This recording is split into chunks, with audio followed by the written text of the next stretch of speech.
से daily wagers को लेकर बात करेंगे, लेकिन इसमें अलग अलग डिपार्टमेंट के डेली वेजर्स मौजूद हैं। आपको बताते चले कि इन डेली वेजर्स से आप काफी तरीके से मिल चुके हैं। पीएचई के डेली वेजर्स हैं जिन्हें 219 दिन हो गए हैं धरना प्रदर्शन करते हुए, और आज स्टेट डिपार्टमेंट के भी डेली वेजर्स ने हमारे साथ ज्वाइन किया है जिन्हें 105 दिन हो चुका है धरना प्रदर्शन करते हुए। लेकिन सवाल यहां पर यह उठ रहा है कि जम्मू कश्मीर की सड़कों पर आज भी धरना प्रदर्शन जारी है। बहुत बड़े बड़े आश्वासन देखे गए हैं, लेकिन लिखित में अभी तक किसी भी तरह का कोई आश्वासन सामने नहीं आया है। महज बातें तो सबने की हैं, लेकिन अब किस तरह से यहां पर इस मसले को हल किया जाएगा सरकार की तरफ से, क्योंकि गणतंत्र दिवस की बात करें तो उपराज्यपाल की तरफ से एक राहत भरी खबर जरूर इन लोगों के लिए रखी गई कि जितने भी डेली वेजर्स भाई और बहनें हमारी सड़कों पर हैं, उनके लिए काफी राहत भरी खबर है कि कुछ ही दिनों में उनके मसले को हल कर दिया जाएगा। लेकिन सवाल इन्हीं से जानेंगे कि आखिर किस तरह से एक बार फिर से एक आश्वासन जरूर सामने आया है, लेकिन इतने दिनों से धरना प्रदर्शन कर रहे हैं, लिखित में कुछ नहीं है।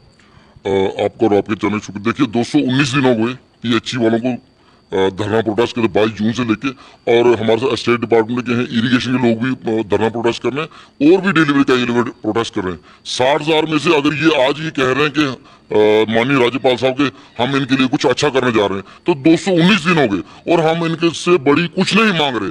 हमारे 2 SRO 64 और SRO 520 को अमेंडमेंट करके लागू किया जाए। हम कोई बड़ी चीज नहीं मांग रहे। SRO 64 जो है हर एक की डिमांड, वो चाहे वो पीएचई का डेली वेजर है, इरिगेशन का है, एस्टेट का है, एग्रीकल्चर, कोई भी डिपार्टमेंट है, PWD का सबको SRO 64 चाहिए, क्योंकि SRO 64 से हमारा मान सम्मान जो हमारी समाज में एक जिसको कह लीजिए हम अलग नजर से देखे जाते हैं, नीची नजर से देखे जाते हैं, वो चीज बराबर हो जाएगी। और क्लास 4 की पोस्ट हमें चाहिए। हम बगैर पोस्ट के और बगैर SRO 64 के हमारी ना उससे ज्यादा कोई डिमांड है ना उससे कम डिमांड है। SRO 64 only.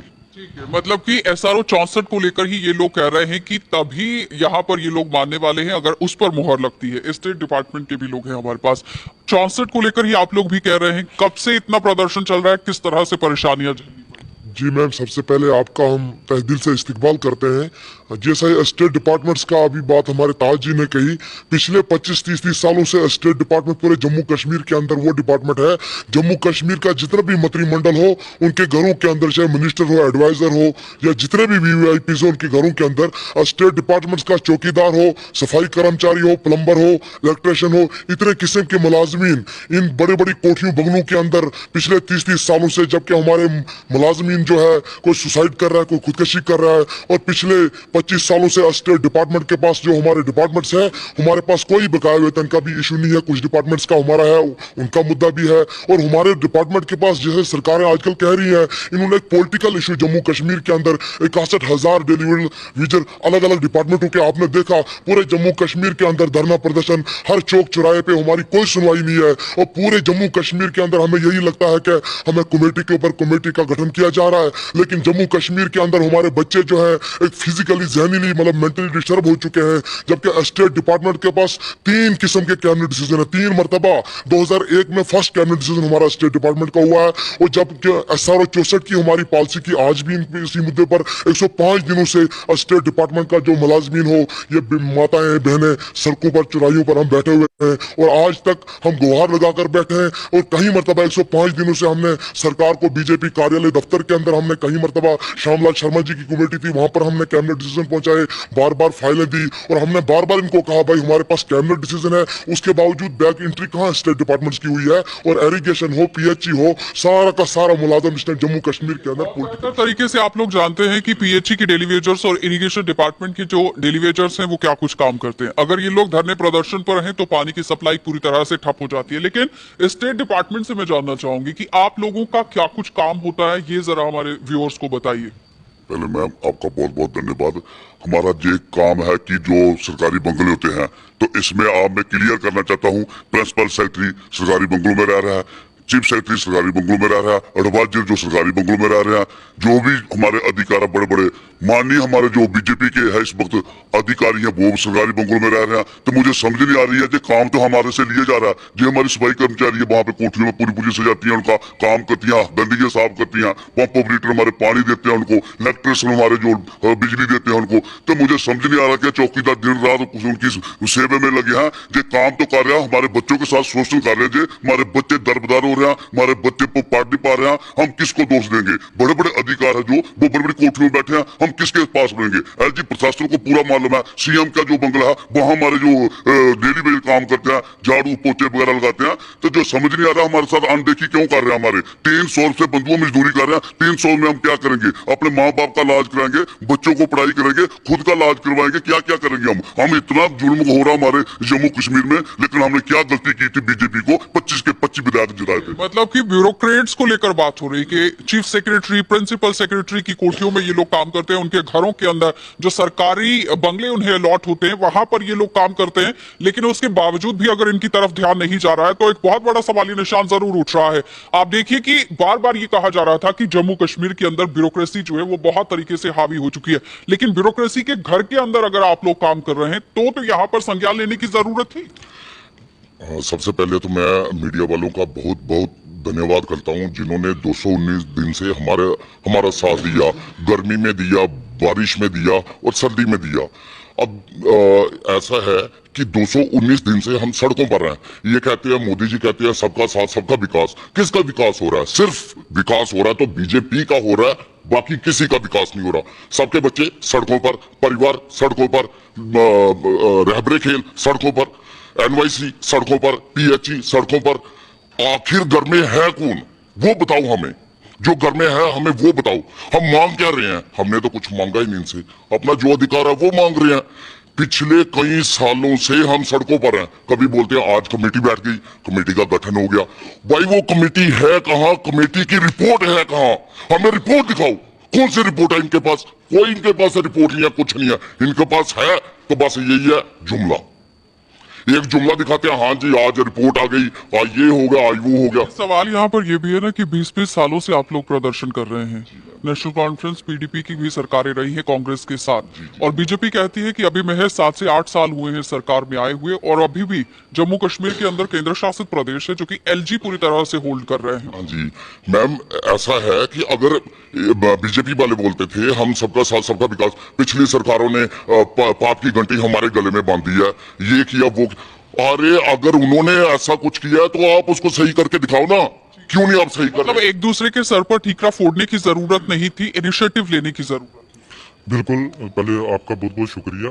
देखिए, मैं लैंड ओनर हूँ, मैंने सरकार को जमीन दी है जहाँ पे पीएचई का ट्यूबवेल और टैंकी बनाई हुई है। आज सरकार नए नए कानून ला रही है कि जितने नजायज कब्जे हैं वो जगह अपने कैप्चर में करो। जहाँ सरकारी जमीनें हमें जो सरकार अपना कब्जे करा रही है, हमारे कब्जे पहले छोड़ के दिखाए ना। सरकार अपने कब्जे कर रही है लेकिन जो गरीब को मार रही है। मैं 2005 में लैंड दी और फ्री का मुझे चौकीदार बना दिया वहां पे। मेरे 72 महीने की मुझे सैलरी नहीं दी गई, और कहते हैं कि जब 2005 में ली थी। ऐसा याद दिला देते हैं सरकार को भी, क्योंकि लैंड ओनर्स जो हैं जब वो पीएचई डिपार्टमेंट के अंदर लगाए गए थे, उनकी जमीनें ली गई थी, वहां पर ट्यूबवेल स्थापित किया गया था और घर के एक शख्स को नौकरी देने का वादा किया गया था। लेकिन सरकारी जमीन अब वापस लेने के लिए पूरी तरह से काम चल रहा है। इनका आरोप है कि पहले जो इनकी जमीन ली गई है, जहां पर इन्हें फ्री में बिठाया गया है, उस पर तो काम कर लिया जाता। क्या लगता है कि आखिर क्यों अभी तक काम नहीं किया गया? जी मैडम, सारी बीजेपी की चाल है। बीजेपी वाले ने जब हमने पिछली सरकारों को जो उनको खदेड़ा, इसलिए खदेड़ा कि चलो अगर ये हमें परमानेंट नहीं कर रहे हैं, जहां इन्होंने फ्री का चौकीदार रखा हुआ है। बीजेपी वाले ने बोला कि हम आपको, मोदी जी की रैली इधर हुई, उन्होंने खुद अपने भाषण में बोला कि जितने भी मसले हैं पीएचई के हों या एसपीओ के हों, जितने भी जो सरकारी लगे हुए हैं डेली वेजर, इनको सभी को सभी परमानेंट करेंगे। उसके आश्वासन में हमने इनको वोट दे दिए। इनके हमने 25 एमएलए भी बना दिए, जो कि आज तक हमें नजर ही नहीं आई, पता नहीं। लेकिन ये जो एलजी है, ये भी बिल्कुल बीजेपी के हैं। और मैं एलजी से फिर से एक बार रिक्वेस्ट कर रहा हूँ कि एलजी साहब, हमें मत, गरीब को मत हटाओ। इन्होंने जो नारा दिया है कि हम गरीब रहने नहीं देंगे, ये तो गरीब को मार ही देंगे। गरीब कहाँ से बचेगा? चलिए, मतलब कि एक एलजी के सामने एक गुहार लगाई गई है, अपील की जा रही है कि जाहिर तौर पर इन लोगों की जो समस्याएं हैं उस पर गौर फरमाया जाना चाहिए। मैम, आपसे जानना चाहेंगे, जिस तरह से आप लोग 105 दिनों से धरना प्रदर्शन कर रहे हैं, लेकिन सबसे बड़ा सवाल यहाँ पर यह है कि जिन लोगों के घरों के अंदर आप पहुंचकर काम करते हैं, एटलीस्ट उन्हें तो आपके लिए आवाज उठानी चाहिए थी। जिस तरह से बार बार कहा भी जा रहा है कि ब्यूरोक्रेसी इस वक्त पूरी तरह से यहाँ पर काम देख रही है, तो आप लोगों का मुद्दा आखिर ब्यूरोक्रेसी के दिमाग में या फिर ध्यान में अभी तक क्यों नहीं आ रहा है? एक आश्वासन आश्वासन जरूर है लेकिन लिखित में कुछ नहीं है। मैम, सबसे पहले मैं आपको वेलकम करती हूँ कि आप हमारी आवाज़ एलजी साहब तक पहुँचाएं, क्योंकि हमारी फरियाद बस यही है कि SRO 64 हमारा लागू किया जाए और हमें रेगुलाइज किया जाए, क्योंकि हम बहुत परेशान हो गए। 25-25 साल हो गए, इतने बड़े बड़ी कोठियों में काम करते हैं। मेरी 2 कोठियों में ड्यूटी है, एक सेक्रेटरी साहब के जो इन्हीं के सेक्रेटरी हैं एलजी साहब के, और एक डायरेक्टर साहब के पास करती हूँ मैं।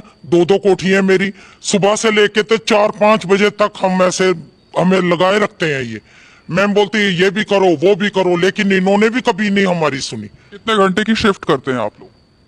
हम करते हैं 12 घंटे काम लेते हैं हमसे मैम। और सुबह कितने बजे जाते हैं तो छुट्टी कितने बजे होती है? छुट्टी अब तो हम स्ट्राइक पे बैठे हैं, उससे पहले तो हम छुट्टी होती थी 10 से लेके तो शाम को 4-5 भी बज जाते, कभी किसी टाइम 6 भी बजा देते थे, क्योंकि काम ज्यादा लेते हैं ना, क्योंकि इन्हें फ्री के नौकर मिले हुए हैं गवर्नमेंट की तरफ से। लेकिन गवर्नमेंट को तो सोचना चाहिए कि ऑफिसरों को हमने जब नौकर फ्री के दिए हुए तो इनकी जो डिमांड्स हैं वो भी तो पूरी करें। हमारी सिर्फ कोई नहीं, ओनली 1 डिमांड्स सिर्फ यही है कि हमें रेगुलाइज किया जाए और 64 जो है वो लागू होना चाहिए। और आपने देखा कि महिला का क्या कुछ कहना है, वो साफ तौर पर निशाना साध रही हैं कि सेक्रेटरी के घर में वो काम करती हैं, डायरेक्टर के घर में काम करती हैं, और साफ तौर पर यहाँ पर सवाल ये उठता है कि अगर इन लोगों के घर में काम करते हैं तो फिर सैलरी क्यों नहीं मिल रही है, मानदेय क्यों नहीं दिया जा रहा, और SRO 64 को लेकर काम होना चाहिए। आपकी तरफ से किस तरह से अपनी प्रतिक्रिया? जी, पहले तो मैं मीडिया का बहुत बहुत शुक्रिया करता हूँ जो टाइम पे टाइम हमारी जो बात उठाते हैं। मैम, हम यही बोलना चाहते हैं, इनको 25-25 साल से जो सेवा दे रहे हैं स्टेट डिपार्टमेंट के मुलाजिम, और सफाई कर्मचारी, पंप ऑपरेटर है, कोई इलेक्ट्रिशियन है, कोई प्लम्बर है, कोई चौकीदार है, सारे ही इनको सेवा दे रहे हैं। मैं भी चौकीदार हूँ, मेरी भी गुलाम नबी आजाद साहब के घर में ड्यूटी है, हम भी मिनिस्टरों के घरों में ड्यूटियां कर रहे हैं। इनको यही सोचना चाहिए, इनको परमानेंट पॉलिसी देनी चाहिए। हमारे बच्चों का वो हालत है, स्कूलों से बाहर जा रहे हैं, इतनी बुरी हालत। 300 रुपए दिहाड़ी, हम बोलते हैं एक दिन आप चलाओ, एक दिन लेके 300 रुपए हम आपको देते हैं मिनिस्टर को, एक दिन चला के देखो कैसे निकलता है एक दिन। घर का खर्चा और खाने का खर्चा, 300 रुपए दिहाड़ी से हमारा गुजारा नहीं है। हमारे से बेहतर मजदूर है जो 700 रुपए दिहाड़ी ले रहा है, वो भी शाम को अपने बोलता है, मालिक को बोलता है जनाब हमें दिहाड़ी दे दो, 700 रुपए लेके वो घर चले जाता है, और हमें क्या मिल रहा है 300 रुपए। 300 रुपए से बिल्कुल हमारा गुजारा नहीं हो रहा। स्कूलों से हमारे बच्चे बाहर जा रहे हैं, हम यही गवर्नमेंट को बोलते हैं। ₹100 पर डे मिलता है, पर मंथ आपको पूरी तरह से पे मिलती है वहां पर? मैडम, हमें 300 रुपया दिहाड़ी मिल रही है, टोटल बन रहा 9,000 रुपया। और 9,000 रुपया महीने का बिल्कुल हमारे को बिल्कुल गुजारा नहीं हो रहा। हम यही गवर्नमेंट को बोलते हैं SRO 64 के मुताबिक हमें पॉलिसी दी जाए। 105 दिन हमें लगातार स्टेट डिपार्टमेंट के मुलाजिम जो हड़ताल में बैठे हुए हैं, बारिश आए, नेरी आए, जो भी आए, ठंड भी आई, जितनी भी सर्दी आई या गर्मी आई, हर टाइम हम बैठे हैं, हम डटे हैं। हम कल जैसे हमारी संग्राम रैली जो निकलनी है, जैसे हमारी, हम सारे डिपार्टमेंटों से यही अपील करते हैं, जितने भी हमारे डिपार्टमेंट है सारे ही रल मिलके इनका जो भी करना है। मतलब सबको एकजुट होने की यहाँ पर अपील जो है वो की जा रही है कि संग्राम रैली निकाली जाएगी। लेकिन संग्राम रैली किस तरह से निकाली जाएगी, ताजी आप ही से जानना चाहेंगे। लास्ट टाइम भी आपने एक चेतावनी दी थी 22 दिसंबर को, और आज फिर से एक और चेतावनी। देखिए, 22 दिसंबर को ही हमने ये क्लियर कर दिया था कि 1 महीने का जो डिपकाम हमने टाइम दिया था, अगर उस टाइम के दौरान हमें रेगुलर पॉलिसी नहीं हुई तो हमारा 28 जनवरी को जो हमने प्रोग्राम किया था, कहा था, वो कल होने जा रहा है। और आपके चैनल के माध्यम से तमाम कैजुअल डेली वेजेस में अपील है कि वो सभी लोग इसमें शामिल हो और अपने गले में जो डेली वेजेस कैजुअल का पट्टा पड़ा हुआ है, वो जो गुलामी की जिंदगी हम जी रहे हैं, लोगों की नजरों में हम डेली वेजेस कैजुअल बने, समाज में हमारा स्थान नीचे है, उसको उससे निजात पाने के लिए कल हम जो रैली कर रहे हैं, आक्रोश रैली, सरकार को ये बताना हमें कि सरकार का लॉलीपॉप अब खत्म। डिपकाम साहब को 2 बार टाइम के पहले उन्होंने 17 अक्टूबर को टाइम दिया था कि मुझे टाइम दीजिए, उसका 2 टाइम इन्होंने कुछ नहीं किया। उसके 22 दिसंबर को उन्होंने दोबारा टाइम दिया कि मुझे टाइम दीजिए, मैं कैजुअल डेली वेज के लिए सरकार से बात करूं। आज उनका टाइम भी खत्म हो गया। कल जो हमारी रैली होने वाली है उसके लिए आपके चैनल के माध्यम से अपील, और दूसरा सरकार को एक चेतावनी कि सरकार संभाले तो संभाल ले। कल लॉ एंड ऑर्डर की जो प्रॉब्लम होगी उसकी सारी की सारी रिस्पॉन्सिबिलिटी एलजी प्रशासन की होगी, डिपकाम साहब की होगी, क्योंकि बार बार हमें गोल घुमाया जा रहा है, लॉलीपॉप दिया जा रहा है, जुल्म किया जा रहा है। हमारे लोगों के पास खाने के लिए राशन नहीं है, बच्चे स्कूलों से निकाल दिए पहले के, अब लोगों के पास खाने के लिए राशन नहीं है। और दिसंबर की वेजेस PHE डिपार्टमेंट में बोलूं, आज तक दिसंबर की वेजेस का पैसा रिलीज नहीं किया गया। फंड्स जो हमें रेगुलर काम करने वाले, पेंडिंग तो अलग बात है, जो रेगुलर काम करने वाले हम लोहड़ी पे नहीं दीजिए। उससे पहले 5 तारीख को, 5 जनवरी को गुरु गोविंद सिंह जी का बर्थडे था। जितने त्योहार इन 7-8 महीनों में आए, हम लोग बगैर पैसे के त्योहार कैसे मनाते हैं ये आप भली भांति जानते हैं, लेकिन ऐसी नाकारा, ऐसी अंधी बहरी सरकार, ऐसे डेडवुड ऑफिसर हमें नहीं देखे आज से पहले, चाहे बाकी लोगों की सरकार नहीं। आज ये उनके लिए जो दोष मर्जी करें। बीजेपी वाले ये कहते हैं कि 14 से पहले ये लोग लगे, आपको 8.5-9 साल हो गए। आप बताइए, आपने मैनिफेस्टो में ये रखा था, आप क्या कर रहे हो?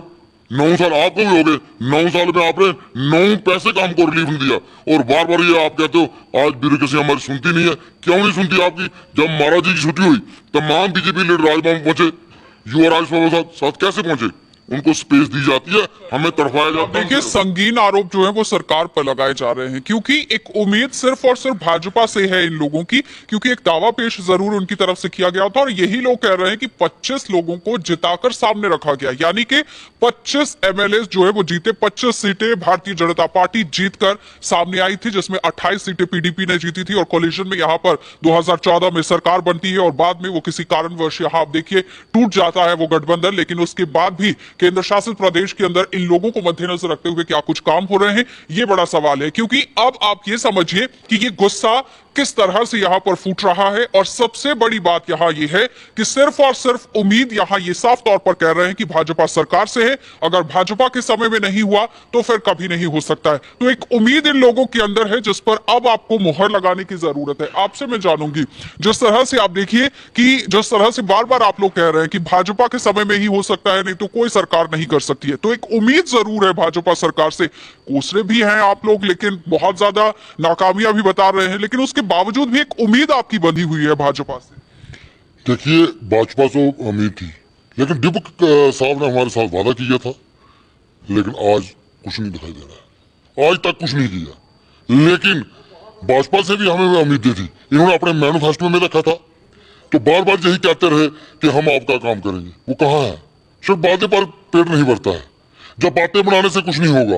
एलजी साहब कह रहे हैं आपका हो जाएगा, कहाँ होगा? कहाँ है वो? बताइए हमें। क्यों हम सड़कों पर हैं, दर दर की ठोकरें खा रहे हैं? ये 219 दिन हम वहां पर बैठे हुए हैं, क्या इनको दिखाई देता है? ये क्यों हमें सड़कों पर आने दे रहे हैं? लेकिन कल की रैली महारैली होगी, लेकिन आपको ये बताया जाएगा, एलजी साहब को भी पता चल जाएगा और डिप्टी साहब को भी पता चल जाएगा कि अब क्या होने वाला है। हम ये नहीं बताएंगे हम कहाँ जाएंगे, क्या करेंगे, लेकिन आपको ये पता होगा। जितने हमारे डेलीवेजर हैं, हमने सब के सब जहाँ पर 61,000 डेलीवेजर, हमने कहा कि कल 28 तारीख को पूरा का पूरा जमावड़ा जहाँ खड़ा होगा और सड़कों पर तांडव होगा। जहां भी कोई भी रास्ता बंद होता है, चाहे जम्मू की जनता को जनता से हम माफी मांगते हैं कि अगर कोई रास्ता बंद होता है, जब ब्रिज कोई बंद होता है, जब कोई रेलवे स्टेशन बंद होता है, जब कोई पानी बंद होता है, उसकी सारी की सारी जिम्मेवारी एलजी सरकार की होगी। अब आप पीछे हटने वाले नहीं है। गोलियां चलाएं, जो मर्जी करें, हम आप पीछे नहीं हटेंगे। हमारी जिंदगी जो है चली गई है, 25-25 साल गवर्नमेंट को दे दीजिए। और क्या दें? अभी कहते हैं अभी रुक जाओ। कितना रुकना है? हमारे साथी कुछ चले गए हैं, कुछ इस पहली तारीख को भी चले जाएंगे, कुछ पिछले महीने चले गए हैं। बार बार यही कहते हैं। मतलब कि रिटायर भी हो रहे हैं और बिना कुछ लिए खाली हाथ अपने घर वापस जा रहे हैं, तो गुस्सा भी जायज है, क्योंकि एक उम्मीद सिर्फ और सिर्फ एलजी प्रशासन से है, केंद्र सरकार से है, जिस पर अभी तक कोई हल नहीं हुआ है। क्योंकि बार बार आश्वासन तो दिए गए हैं, लिखित में अभी तक कुछ नहीं है। और ये भी आपको बताते चले कि ये भी कहा जा रहा था कि बहुत ही जल्दी डेली वेजर्स का मुद्दा जो है वो हल होने वाला है, लेकिन कब होगा, कौन सा वो दिन रहेगा, ये बड़ा सवाल है। क्योंकि आप लोग पहुंचते हैं, बहुत बड़ा आश्वासन भी देते हैं। गणतंत्र दिवस के मौके पर भी एक बड़ा आश्वासन ही देखने को मिला, जिसमें राहत भरी खबर जरूर थी कि आप लोगों का मसला हल किया जाएगा। लेकिन सवाल यहां पर यह है कि कब किया जाएगा। 20-20 सालों से ये लोग धरना प्रदर्शन कर रहे हैं, लेकिन अभी तक उस पर गौर नहीं फरमाया जा रहा है। जो कमेटियां बनाई गई हैं वो क्या कुछ रिपोर्ट दे रही हैं, और पिछले दिनों आपने देखा कि यहाँ 70,000 डेलीवेजरों को पक्का करने की बात कही गई, उसके बाद मानदेय देने की बात हुई, रेबरे खेल का नाम सामने आया, लेकिन उसके बाद पूरी तरह से सन्नाटा पसरा हुआ है। आपसे मैं जानना चाहूंगा, अगर किस तरह से यहां पर आप अलग अलग डिपार्टमेंट के अंदर काम कर रहे हैं, ब्यूरोक्रेट्स के घर में काम कर रहे हैं, सिर्फ आश्वासन पर आश्वासन है, और उसके बावजूद जिस तरह से एलजी ने भी गणतंत्र दिवस पर जब परेड में सलामी ली है, उसके बाद जनता को संबोधित किया, बहुत ज्यादा तरीके से उपलब्धियां भी गिनाई, और उस बीच में डेली वेजर्स के मुद्दे को लेकर भी बात कही। सबसे पहले तो मैम आपका बहुत बहुत धन्यवाद। देखिए, इन्हें आश्वासन हमें देते हुए 25 साल हो गए। जब भी हम कुछ करने जाते हैं, हड़ताल करते हैं, तो ये आश्वासन देते हैं। चाहे बीजेपी दफ्तर जाएं, चाहे कुछ भी करें, ये सिर्फ आश्वासन देते हैं। ताकि ये आश्वासन पे बस आए, ताकि ये झूठ ही बोलते हैं। हर बार जुमले वादे, हर बार बस ऐसे ही करना इन्होंने। हमें 105 दिन हो गए हमारे पास अभी की ये, हम काम भी इनके घर में करते हैं, लेकिन तब भी ये हमारे पास कोई नहीं आया। 105 दिन से हम हड़ताल पर बैठे हैं, ना ही इनका कोई नुमाइंदा आया, ना ही किसी ने हमें कुछ कहा।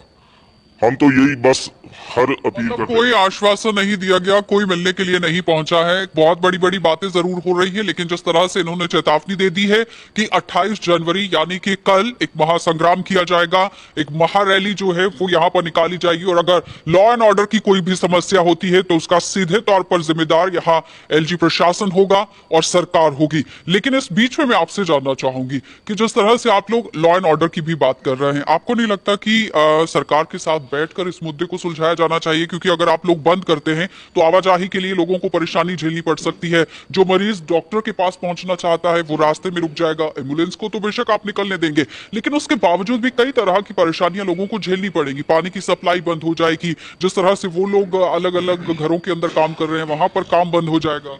मैम, ये लोग ये बातें हम टेलीविजन क्यों सोचे? ये सोचे ना एलजी साहब, जिन्होंने झूठे वादे किए। डीसी साहब सोचे, जिन्होंने आश्वासन दिए, वो सोचे ना। हम क्यों सोचे? हम तो वही करने जा रहे हैं। इनको हाथ जोड़ के विनती की, इनको पांव पकड़ के विनती की, हाथ जोड़ के आ रहे हैं पिछले 26 सालों से।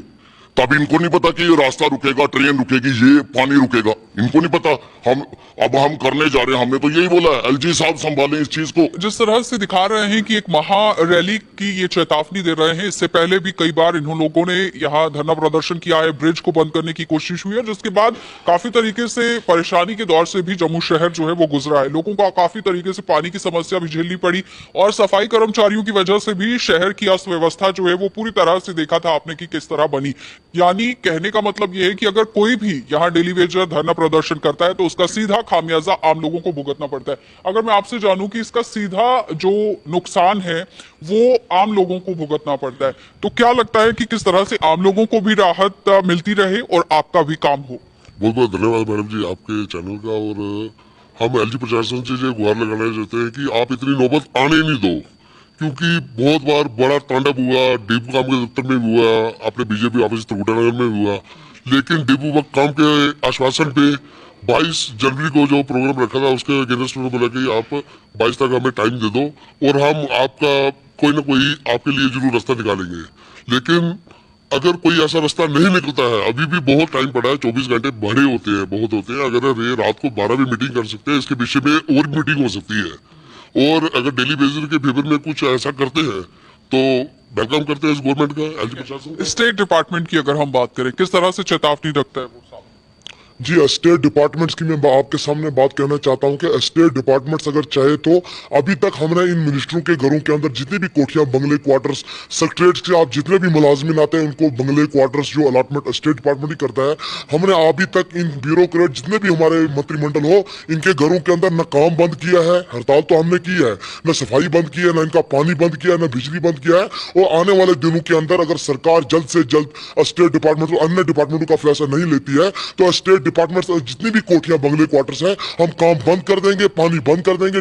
जो कुछ सफाई करते हैं, हमारा जितना भी गाड़ियां हैं, जितने भी हमारे मुलाजमिन हैं, सारा का सारा हम प्रेशर डाल देंगे और इनको कोठियां खुद साफ करनी पड़ेगी। पिछले दिनों आपने देखा भी था कि जब सफाई कर्मचारी हड़ताल पर चले गए तो शहर की किस तरह से यहाँ पर जो सुंदरता है वो सामने आई थी। और आपको ये भी बताएं कि अगर सफाई कर्मचारी एक बार फिर से हड़ताल पर जाते हैं तो लोगों को बीमारियां भी लग सकती हैं और खूबसूरती का नजारा भी बिगड़ सकता है। एक चीज, दूसरा यहाँ पर यह है कि स्टेट डिपार्टमेंट के अंदर जितने भी ये कर्मचारी काम कर रहे हैं जो कि डेली वेजर हैं, तो इन्हें काफी परेशानियां झेलनी पड़ रही है। लोगों के घरों के अंदर पहुंच रहे हैं लेकिन उसके बावजूद भी सैलरी नहीं मिल पा रही है। उसके बाद ये SRO 64 को लेकर मांग कर रहे हैं। लेकिन ताज जी, जाते जाते मैं आपसे जानना चाहूंगी, जिस तरह से आप लोग सब एकजुट होकर अब एक मंच पर हैं, अलग अलग डिपार्टमेंट के लोग उसके अंदर मौजूद हैं, एक बड़ी बात यहां पर यह है कि एकजुटता होना बहुत जरूरी था। पेशेंस लेवल बार बार सरकार की तरफ से चेक किया गया, लेकिन क्या कहा जाएगा अभी की इंतहा हो गई अब पूरी तरह सबर की? देखिए, हम लोगों ने जिसको जो पीसफुल मैनर में हर चीज रखी थी, सरकार टकराव ही चाहती है, चाहे वो हमारे म्यूनसिपैलिटी के हमारे एम्प्लॉइज हों, उन्होंने भी सरकार के नाक में दम किया तो सरकार को होश आई। उससे पहले पिछले साल पीटीडी के हमारे भाइयों ने इनको ये बताया था, इन्होंने रात को 12 बजे डिपकॉम जम्मू और डिपकॉम कश्मीर ने उनके हक में फैसला करवाया। हमको ये लगता है ये टकराव से ही इनको पता लगता है, ऐसे इनको एक जेंटलमैन भाषा नहीं समझ आती। ये सिर्फ लिप सर्विस करना जानते हैं, कागजों पे ये कुछ नहीं करना जानते। हम इनसे कोई बड़ी चीज नहीं मांग रहे। अगर इनको कोई पूछे, दुनिया में कोई ऐसी जगह नहीं है कि गवर्नमेंट एम्प्लॉय जो है टेम्परेरी या परमानेंट है वो उधार में काम करता है, गवर्नमेंट ने उसके पैसे देने। ये पहली बार है दुनिया का इतिहास में। और दूसरा ये है कि टकराव हम नहीं चाहते।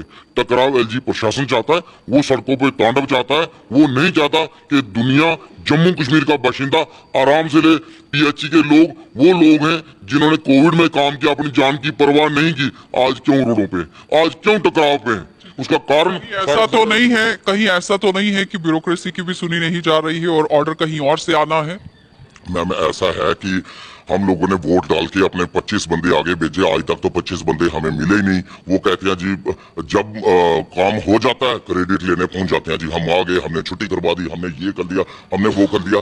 अभी तक ग्राउंड लेवल पे किसी ने कुछ नहीं किया। इन सब पे ब्यूरोक्रेसी जो है वो हैवी हो चुकी। चलिए, मतलब अभी तक कुछ नहीं किया गया है, ब्यूरोक्रेसी हावी हो।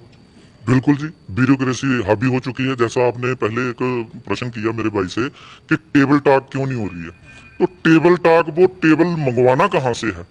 वो तो सरकार ने बनाना ना टेबल, कोई बाहर से तो कोई इन्होंने कारपेंटर तो लाने नहीं है।